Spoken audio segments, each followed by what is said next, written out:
هذا اللقاء يتم في إطار العمل على رصد. We are monitoring the progress in Agenda 2030 and falls within a series of processes to monitor the achievement of Agenda 2030. First of all, on a national level, several activities are held, primarily developing national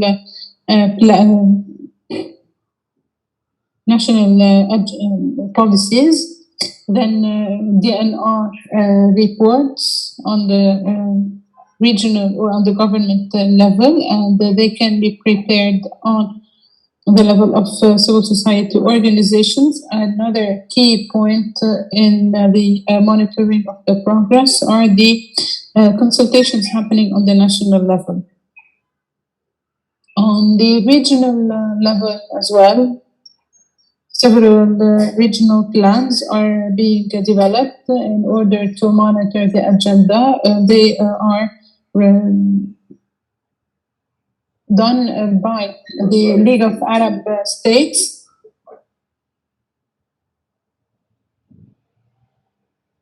The Arab regional report is being developed, and the Arab Forum will be held starting Monday. It is an annual forum that will start on Monday this year. We are currently in the process of preparing it and preparing civil society organizations to express themselves in this forum. These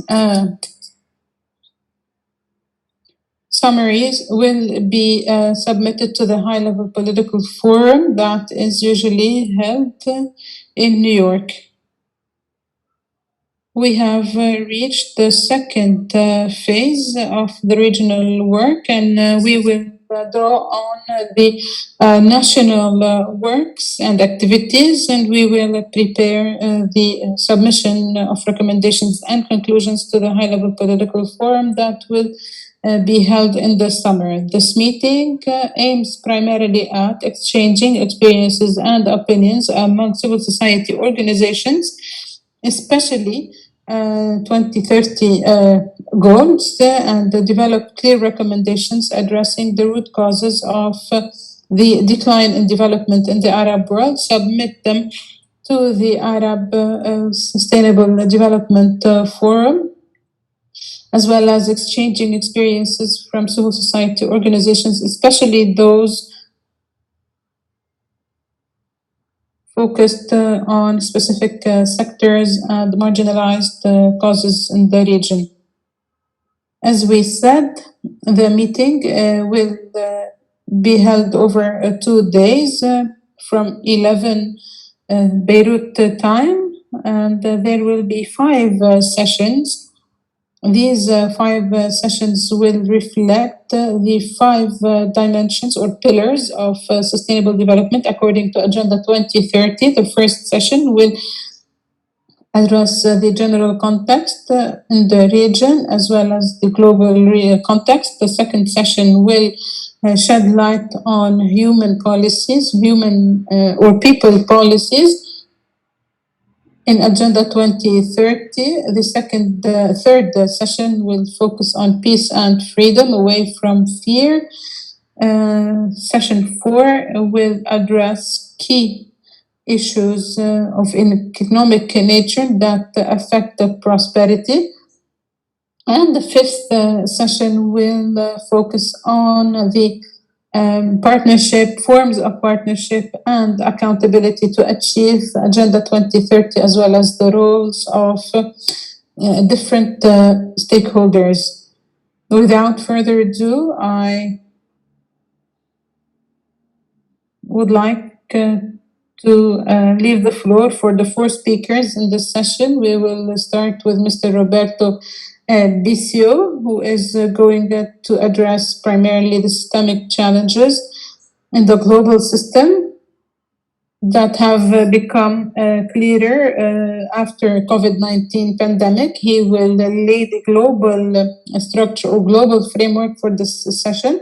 He will also try to guide us towards the main recommendations to uphold human rights at a global level. Roberto is the coordinator of Social Watch Network, which is an international network of civil society organizations monitoring how governments uphold their international obligations. He is a member of Global Policy Watch and the Civil Society Organization Reflection Group on Sustainable Development. He was a member of the consultative group of UNDP. He has written extensively on the issues of development. Roberto, I give you the floor. Thank you so much, Zahra. Thank you all. Salam alaikum. I will be speaking in English. I regret that. So I'm giving you some moments to find the translation when needed. I am honored by this invitation to the regional reflection, and it's how to approach this very special moment that we are living in the history of humanity. You know, when I was a teenager, I loved to see movies of catastrophes. Whether that was Godzilla or some monster emerging out of the atomic residues, or an invasion from outer space. The notion that the whole planet and the whole humanity was being threatened by a strange and powerful force was very much in the collective imagination. And these catastrophe movies always had something in common, that the whole of humanity would come together to try to defend against that common threat.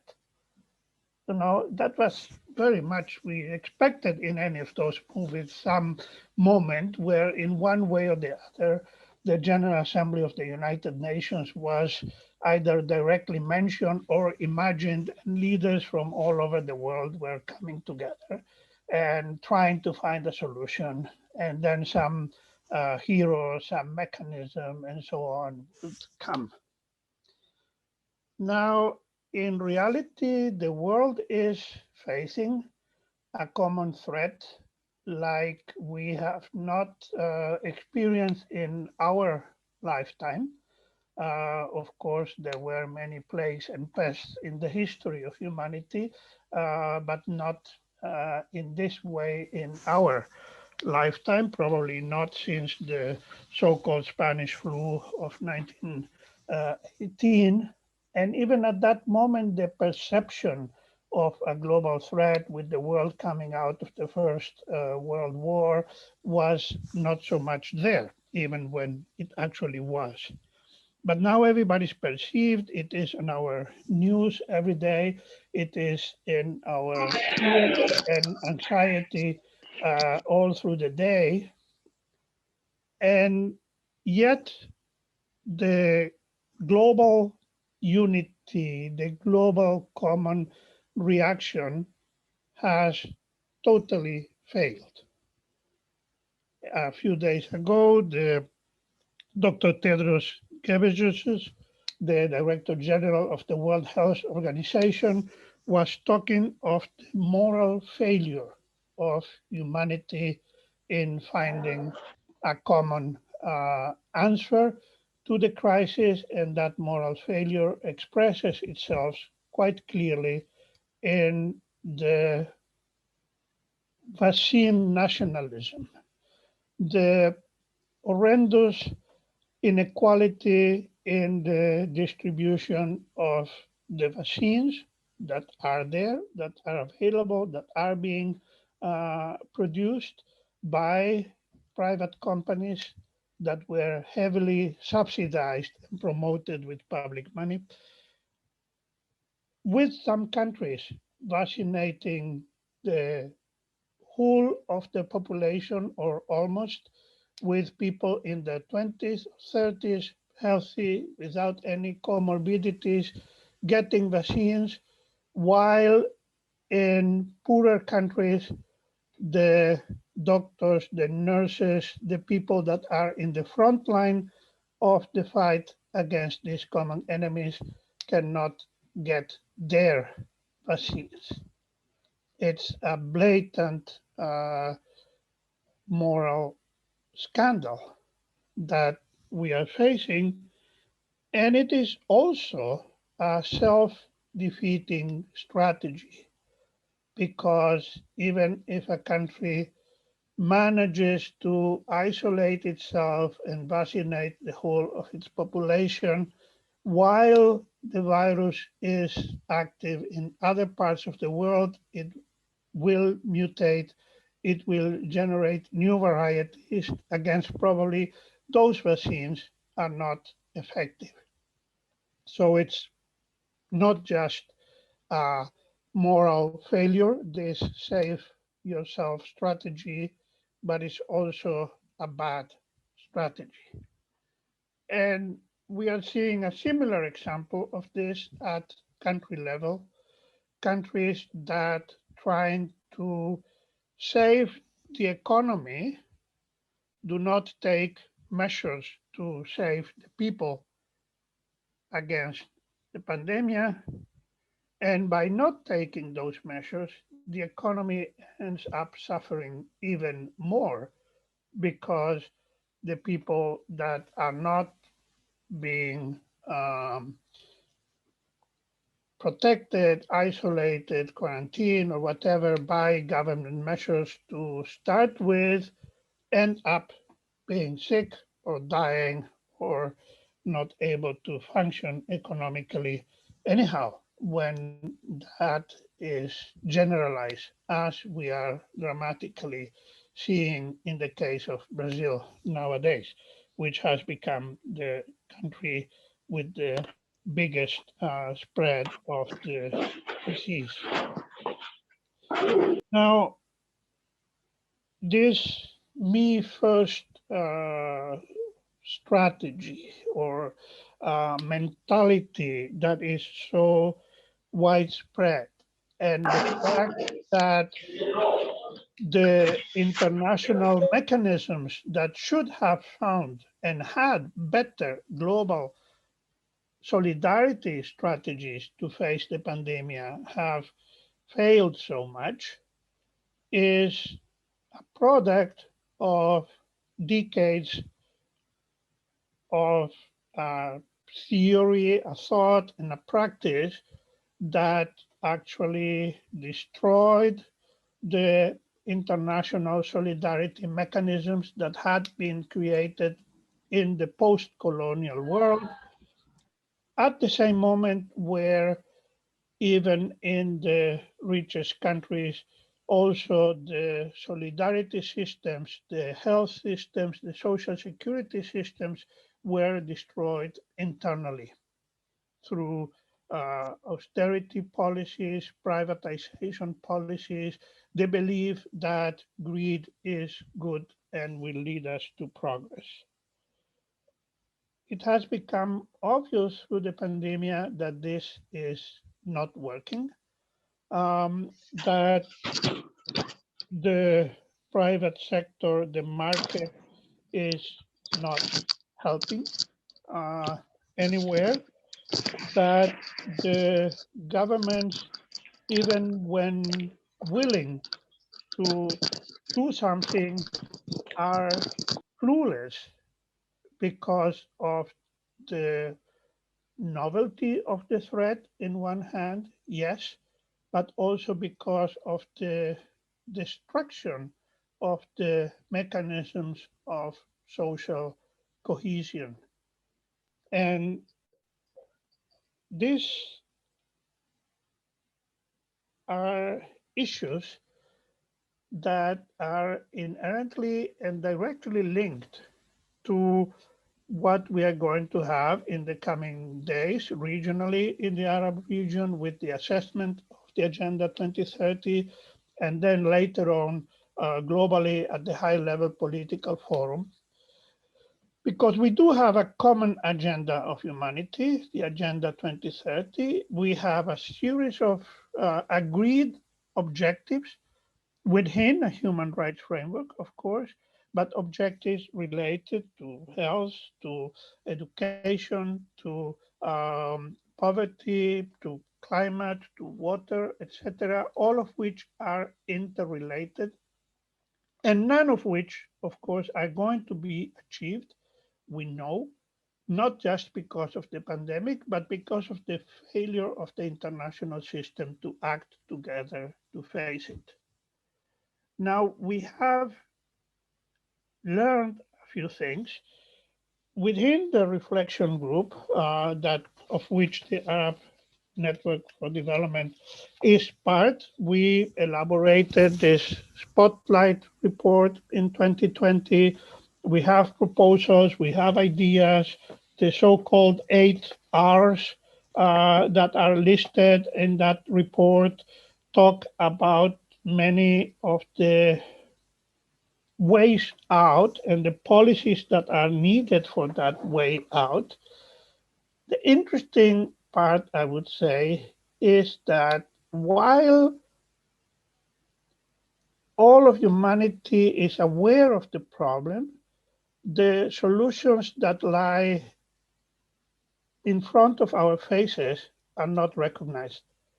When the pandemic started, many people started to talk with war images. We are in war against this enemy, and so on, which, okay, they can be appropriate or not, but if we are in that war, who are our soldiers?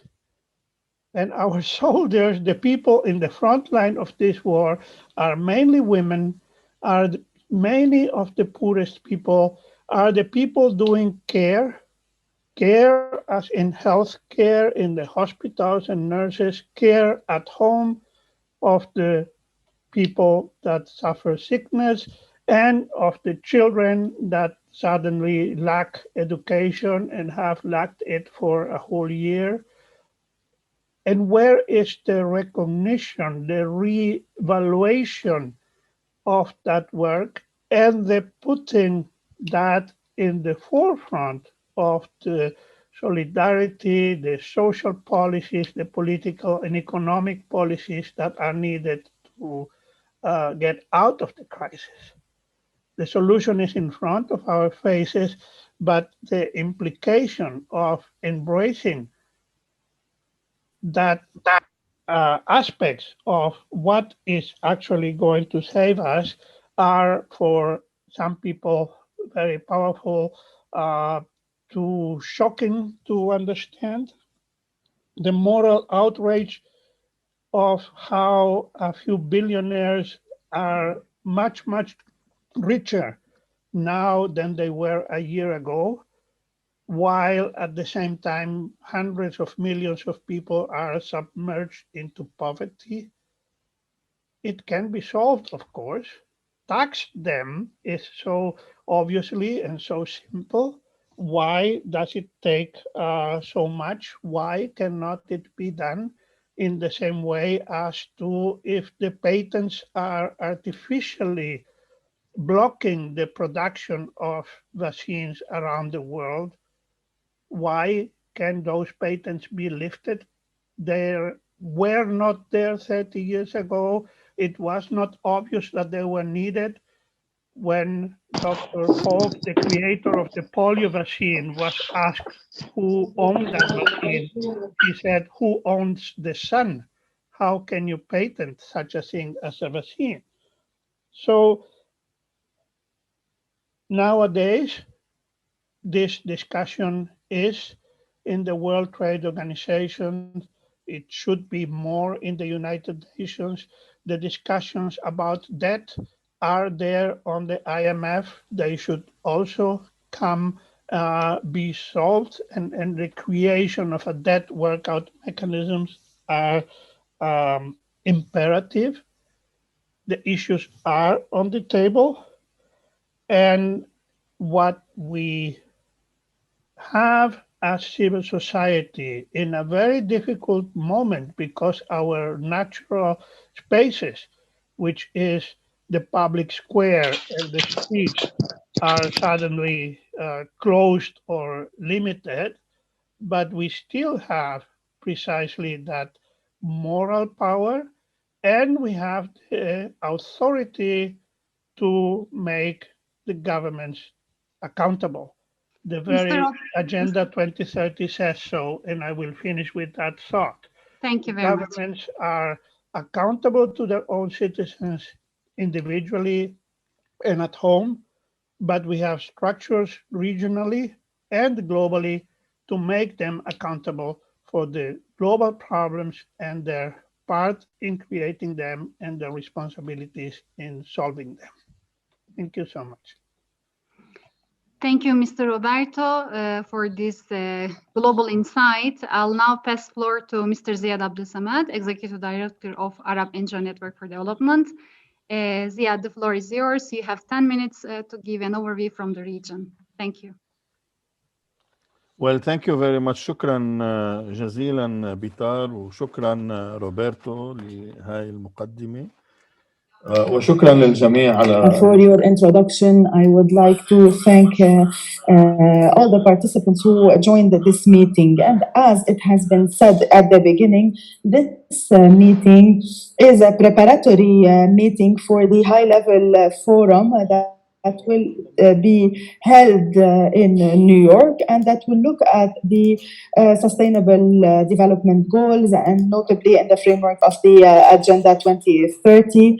It is a meeting that is also held in the framework of the Arab Forum that will be conducted next week, and therefore we are focusing on the challenges faced by the Arab region in particular. And here I would like to remind us that this agenda, adopted 15 or 16 years ago, adopted in 2005, stressed and highlighted the interrelation between different contexts. And hence, it is an agenda that could be called a transformative because it did not only stress and highlight economic and social or climate or environmental issues, but linked also these matters to the political context, the cultural context, and governance. And here comes the importance of this agenda. When we speak about the political context, we take into consideration a series of factors, including political and security stability, as well as issues related to governance, such as transparency, rotation of power, accountability, etc. So, focusing on the economic dimension, on social policies, on environmental objectives, is not enough and is not complete without giving as much attention to the political context as well. In the region, since more than a decade, we are witnessing emerging movements and changes. Of course, these changes and these developments vary from a country to the other. However, in general, since 2010, we are witnessing popular uprisings generated mainly by lack of freedoms, by the incapacity to express oneself, by the lack of accountability and good governance, and by the incapacity to live in dignity because of inequalities, because of discrimination against women, discrimination against marginalized groups, because of the incapacity of these marginalized groups to access their basic needs. And These popular uprisings started in 2010 and escalated in 2019 and are still going on. Of course, these uprisings have several dimensions. They were able in some places like in Tunisia to initiate transformation processes, but in other countries like in Syria, they have turned out to be, or they have translated into social catastrophes. In addition, for almost 2 years now, the region has been affected by the pandemics, by the COVID-19 pandemics, and this pandemic comes on the top of economic, social, and political instability prevailing in the region. So it comes as an addition to several crises, and it has shed the light on the weaknesses of the social structures and the capacity of our governments to respond to the emerging challenges and needs, whether at the health level or at other levels.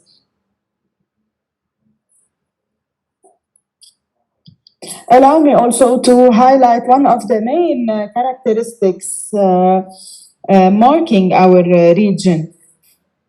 In fact, we can say that it has been some time that we spoke and we speak about the nature and the composition of Arab economies that were never productive, but have always been economies that are trying to dismantle all of the production capacities, economies that are mainly rentier economies based on the oil services or the or other types of services. Many countries have tried to build some production capacities and move their economies to production economies. However, we know that production economies require specific conditions that should be met, such as developing research and technology, but also changing the structure of trade and international relations. So we are talking here about economies that are not income generating and that do not focus on the causes and the forms of the development, and hence do not focus on the impacts, whether positive or negative impacts of development or of growth on the society. And we know in these contexts that we are in a region suffering from illegitimate wealth, from illegitimate influx of funds. We are in a region that suffers from so many forms of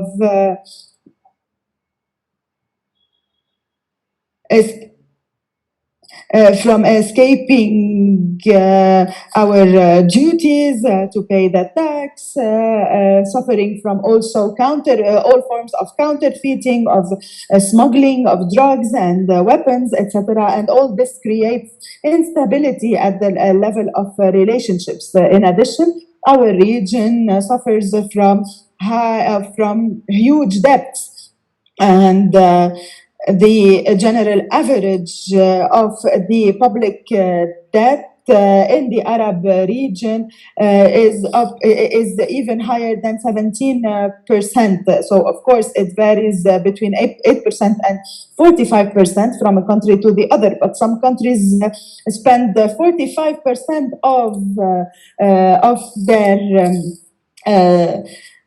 GDP to pay the debt interests. So we add to our debt in order to pay the debt service or the debt interest, and not instead of using this money to promote our growth. So we are in this vicious circle in this Arab region.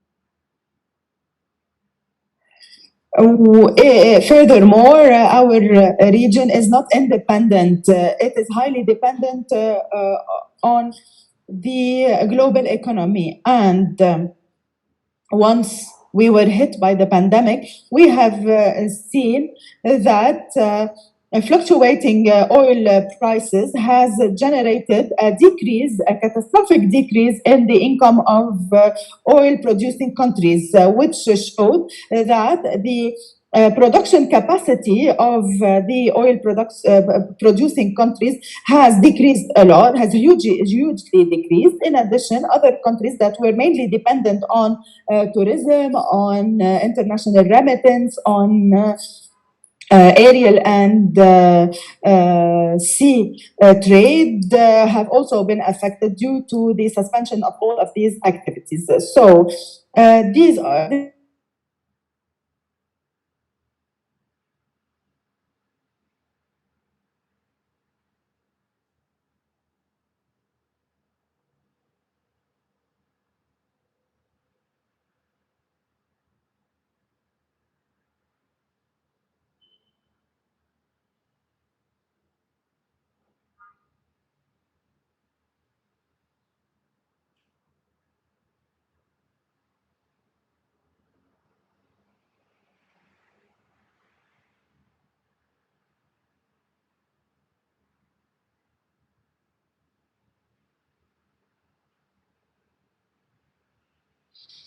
يعني نحن عم نحكي على 116 مليون شخص هم الآن فقراء في المنطقة.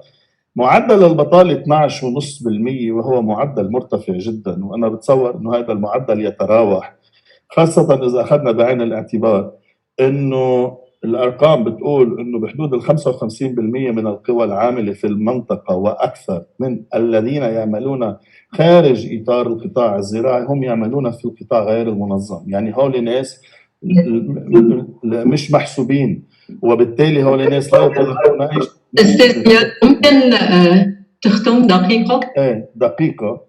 طيب بس لحتى أقول إنه كل ذلك يتطلب بعض القضايا اللي لازم نركز عليها.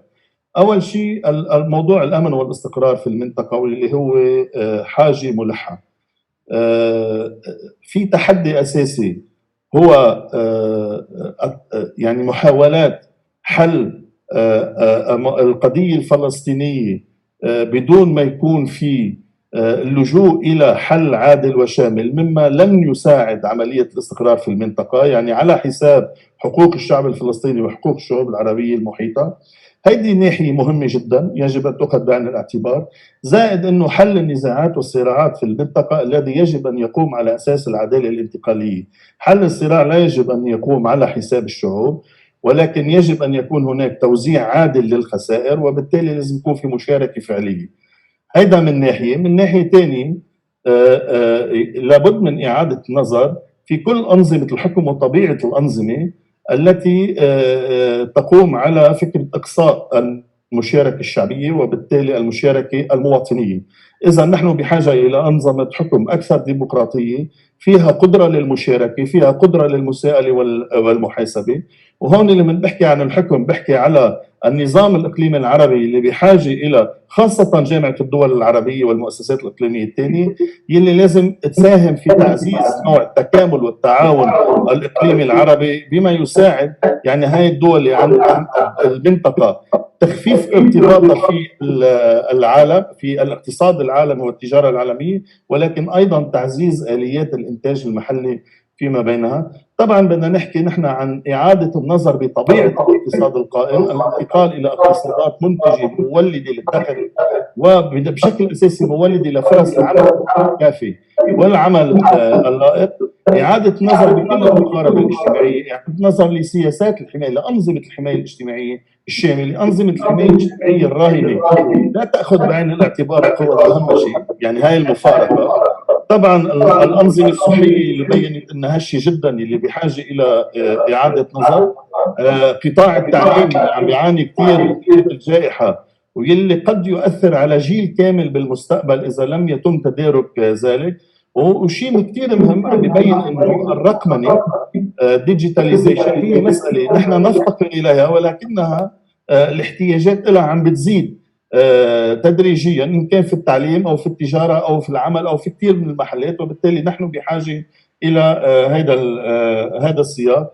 اختم لاقول انه كل السياسات التي يجب ان تعتمد يجب ان تاخذ بعين الاعتبار السياسات المندمجه والمقاربات الشامله، تاخذ يعني الترابط بين الاقتصادي والاجتماعي والبيئي، ولكن ايضا في اطار consideration the interrelation between the economic, social, and political dimensions. Finally, the pandemic have also highlighted the importance of the role of the government and the public sector, because without government, a capable government, I'm not talking about a democratic government, but a government that is capable, is just and capable of managing the crisis, managing the affairs of the society is a must in order to build a fair societies. Thank you, Mr. Ziad. We move on with Ms. Sawsan Gharaibeh, who will take it on from where Mr. Ziad stopped.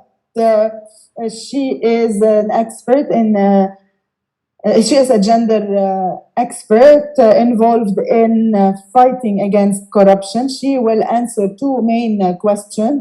How can we revive the role of the government or the role of the state in the Arab region, and what is needed in order to promote public policies in a way that respects human rights? Thank you. My dear friend Zahra, and I'm very happy to be with you today. I would like to convey to you the greetings of my colleague Kinda from International Transparency Organization. Unfortunately, she was not able to join. I will start from where Mr. Ziad stopped, the role of the state. It is an important question to raise now. And to answer this question, we need research, we need studies. And this pandemic has invited us to start an exploration journey, a journey to ask ourselves about the role of the state and about what we used to consider as obvious, the role of the state also in managing the relationship with the citizens. I agree with Ziad when he said that we need to reconsider the role of the state and not only to think about reform. This is very important because as citizens, we have been calling for a bigger role for the state, especially in managing the pandemic. However, the state did not have the necessary tools to play this role, and therefore we felt vulnerable in front of these shocks. We saw that our educational systems were not ready, our health care systems were not ready. We have saw the need for digitalization. However, a lot of stakeholders, a lot of parties were not able to access this digitalization. I have seen in the past year how many children were not able to join their classes because they didn't have the necessary online tools. In addition, corruption has become even clearer. There was an incapacity to respond to the needs of the most vulnerable groups. Therefore, we need a stronger role played by the state and a stronger democratic system. As Roberto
بدي اوفر لكم بعد الشاشات يعني بالانجليزي على باوربوينت. So I have a PowerPoint presentation. So please, if you can give me the authorization to share my screen.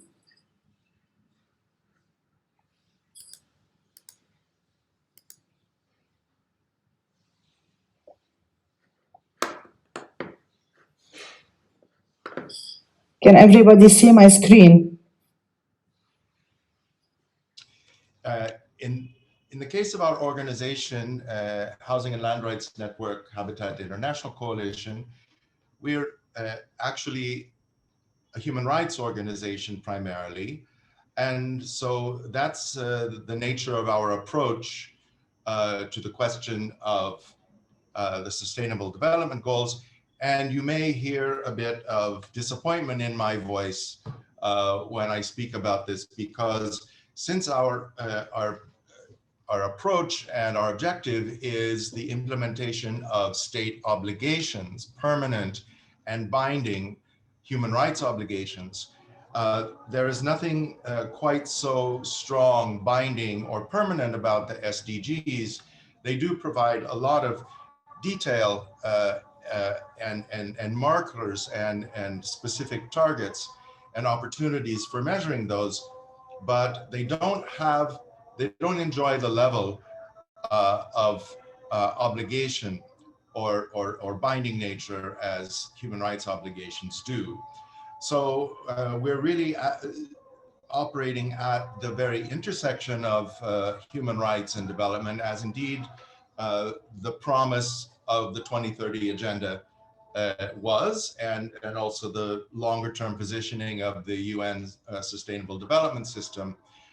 So it's this harmony of the human rights obligations and the development commitments that we're interested in.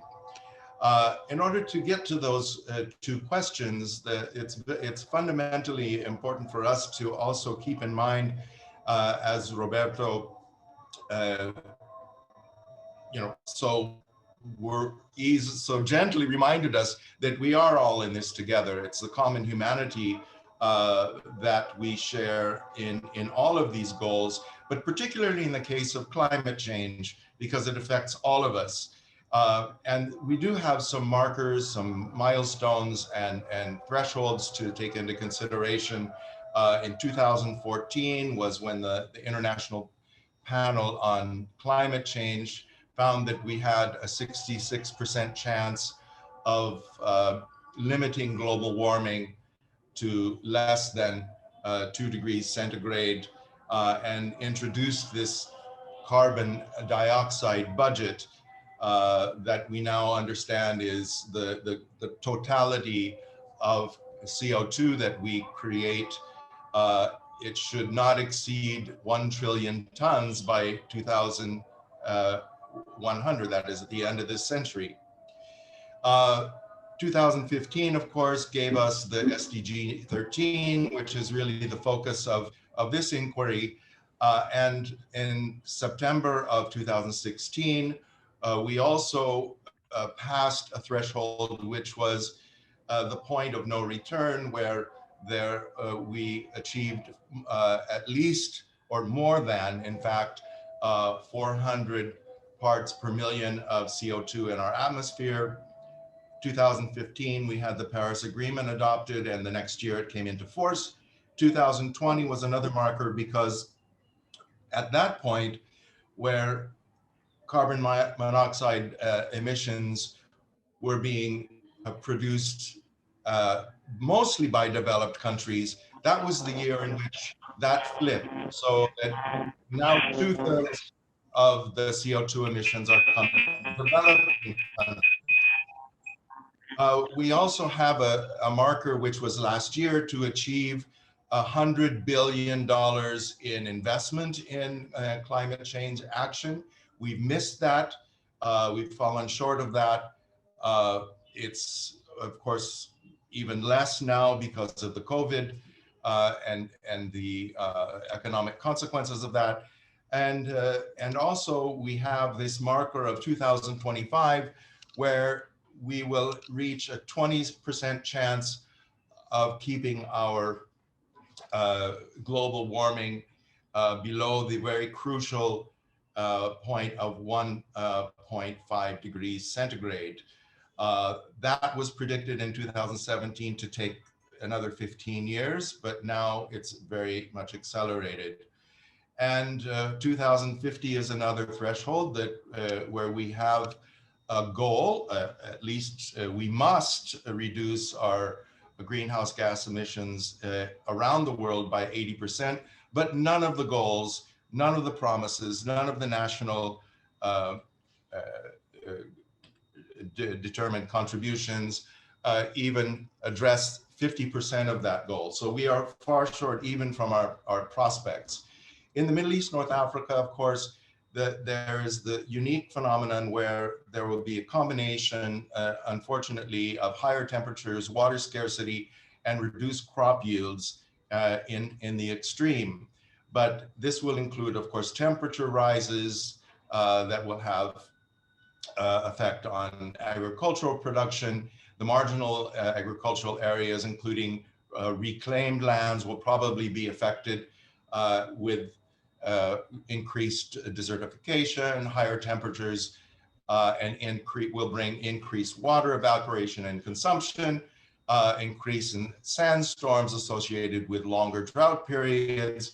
And this is crucial. Also, the probable seawater rise affecting coastal areas, tourism, and coastal lands. The socioeconomic effects, of course, include labor migration dramatically in certain areas in our region, and also social unrest, which of course we know about very well. Other factors include the increased and accelerated coastal erosion, wetlands that will be swamped by seawater, lakes and aquifers will become salty. But we have also in our, on the positive side, we have ratifications, not complete ratifications of the countries in our region. Those that have not ratified the Paris Agreement, for example, are indicators of, well, to put it mildly, governance failures. But those are also in the case of the Western Sahara, Libya, Iraq, that have not joined. This is also a case of occupation, war, and in fact, civil war in some cases. Now, I think everybody has seen these pictures before or something like them, and this is really dramatic. And I just want to flash them. This is a projection of the inundation of Tunis by the year 2100. Basra will be underwater. The corridor of Casablanca, Mohammedia, of course, will be very hard hit by the end of the century. Joseph, yes? Can we please move to the proposals and alternatives? We still have 2 minutes only. Okay. So what's really dramatic here is the real consequences. But what we have available is the VNRs that we can, that are really the locus of the reporting of states.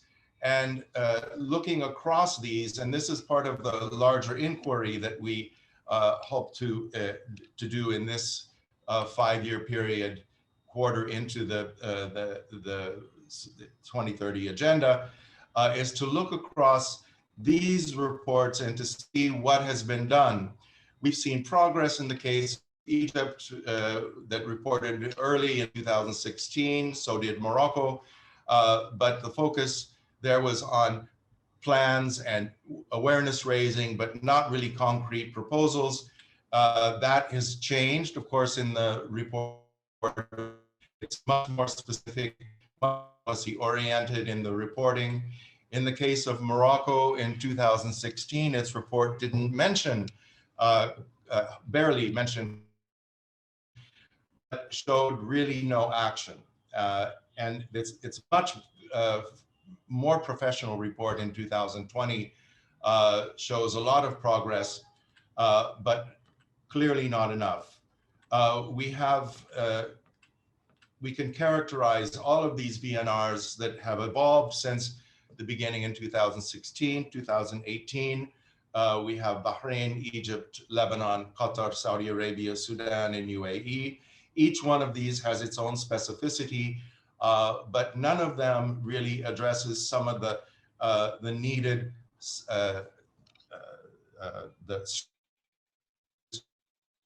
or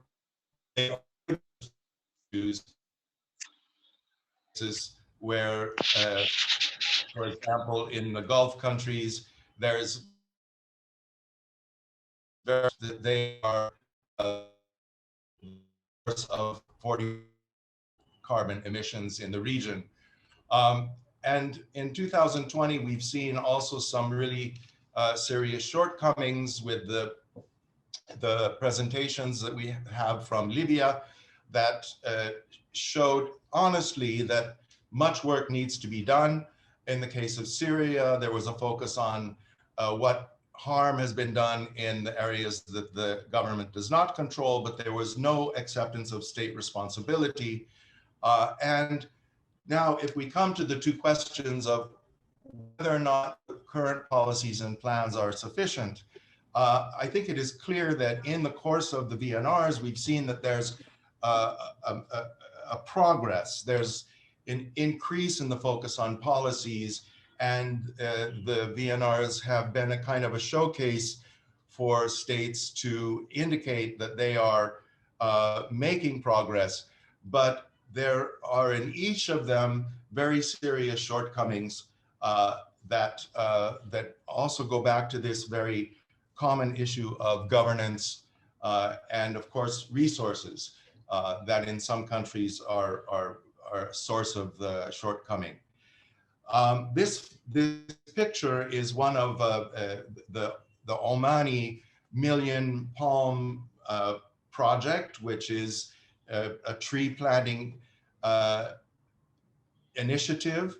I'm not saying that this kind of monoculture is a model to follow, but these are visible efforts that are being made, but all of the issues that need to be dealt with in this holistic manner, they still need.